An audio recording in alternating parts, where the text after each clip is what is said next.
Hello, everybody, and welcome to the podcast. I'm Steve Pressman, President and CTO of Alpine Cyber Solutions. And I'm Frank Urbanski, the Vice President of Security Services at Alpine. And today we're going to have a little chat. We're going to have a little chat about CMMC, what it means for small and medium-sized businesses and defense contracting. Now, if you don't know what CMMC is, and you're a defense contractor or a subcontractor, you really need to be paying attention.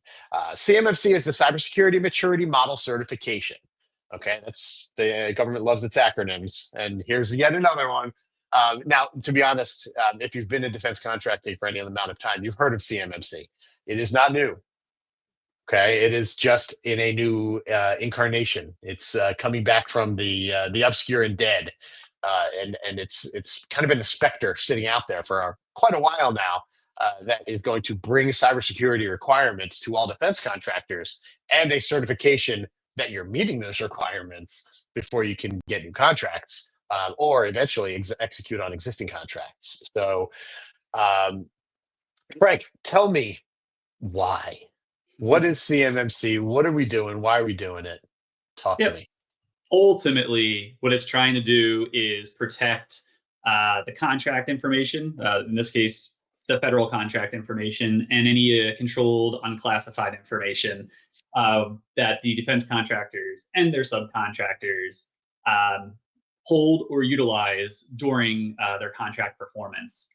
Um, in the past, the big defense contractors would put their rigor around it. And if you follow the news at all, you will see a lot of the times those things get into the news is usually because of a downstream subcontractor doesn't have enough security or controls in place to protect that information. So CMMC is the new version of CMMC is attempting to help alleviate some of those issues. Yeah, and that's a great point, Frank. I mean, in reality, while yes, it is a compliance. It's the certification is about complying with the requirements, the NIST 800-171 requirements to be specific. If you're at the level two, um, but the fact of the matter is, the NIST controls are proven at this point in their life cycle to actually make you more secure. So while yes, it is a compliance standard, it is a security standard. I'm the first to always say that compliance and security are not the same thing. You can comply with a lot of things and still be very not secure. This CMFC certification is really intended to get to the point where FCI, federal contract information, CUI, controlled unclassified information that you've got that needs to be protected, is actually protected. Now, if you're not a defense contractor, then you might have to protect PII, personally identifiable information, PHI, protected health information. Again, acronym soup. These things are. This is why we secure. We secure to keep this data safe. Now, it just so happens that if you're a defense contractor, you also secure because you have to. So let's get down into that. So, what do we have to do? Talk about it, Frank. What does the defense contractor need to do? Yeah, so CMMC is going to be rolling out in phases. Phase one is starting next year, 2025, in January. So it's just going to require a self-assessment and a self-attestation for any new contracts you take on. So yeah, just yourself saying you're doing the right thing and you're signing that paper saying you're doing the right thing. And by doing the right thing, you are following the controls of NIST 800-171. That's the Correct. important part. Correct. So, yeah, 2025 is about reporting self-attestation that yes, you do it for any new contracts, any Right. new efforts that you're going after. Correct. All So right. then in 2026 is phase two, and that's going to be requiring that third party certification assessment against those requirements for CMMC at level two. All right. So That's the key. That's the certification part. exactly. No longer can you just say you're doing it. You just show someone else that you're doing it. Right. And there's organizations called C3PAOs that you're going Yes. to have to spend some money and get them to come out and check your environment and attest that you do it. Now, this is kind of an interesting point. If you bring out the C3PAO and you don't pass, you don't get your SPRS score in the 80s, at least, then you've just wasted a lot of money. So the pattern here, what you need to do is you need to do when you do that self attestation in 2025. I know you wouldn't do this, but don't just say it. Check check yourself. Do a Mhm. self assessment. If you don't have the resources or the knowledge to know how to comply with those controls, bring in a company like Alpine Cyber, who's a registered practitioner who can actually check to see what your status would be if the C3PAO came out and checked your actual standing and can rate you that certification to say, yeah, here's your score, you're good to go. All right. But you need to check. Do that self assessment. Talk to Alpine Cyber. We can come out and do it for you. Keep going, Frank. Yep. In 2027, we got phase three rolling out, so that C3PAO certifier will be necessary now, not just for new contracts, but for all renewals, extensions, renewals and extensions of existing contracts. And then 2028 will be the final phase, if all goes as currently planned, where everything going forward will be under that. And you need to have the C3PAO certified that you're following up to CMMC level 2. Yeah, absolutely. And I know there's skepticism out there, and we're going to talk about that in a bit. But you have to assume it's going to happen. It's there's power behind it at this point. So, Frank, I know you mentioned it before, but we're talking here. Our audience is mostly small and medium sized businesses. So, tell me why. I mean, these small businesses, are they really the problem? Yeah. So I alluded to it in the beginning, right? That if you look at the news, a lot of the times it's a downstream subcontractor who has an issue. And the reality is that a lot of SMBs just don't have those resources. Those loose resources are very limited into what you can do to prioritize cybersecurity controls. Usually, you're just focusing on my business. How can I make money? How can I be successful? Um, at this point, though, it now has to become a critical part of your thinking.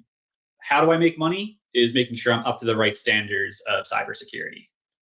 Yeah, and it's interesting if you're watching this and you're not a defense contractor, or if you are, the whole world is getting to this point of understanding that your risk doesn't end at your border. It doesn't end at the end of your business. Third party risk management is the way of the day for sure. A lot of cyber insurance requirements are requiring a third-party risk management program where you identify your critical vendors and you go and you assess them. This is what the government's doing. This is nth party risk management by checking your suppliers and their suppliers and their suppliers to make sure that they're doing the right stuff.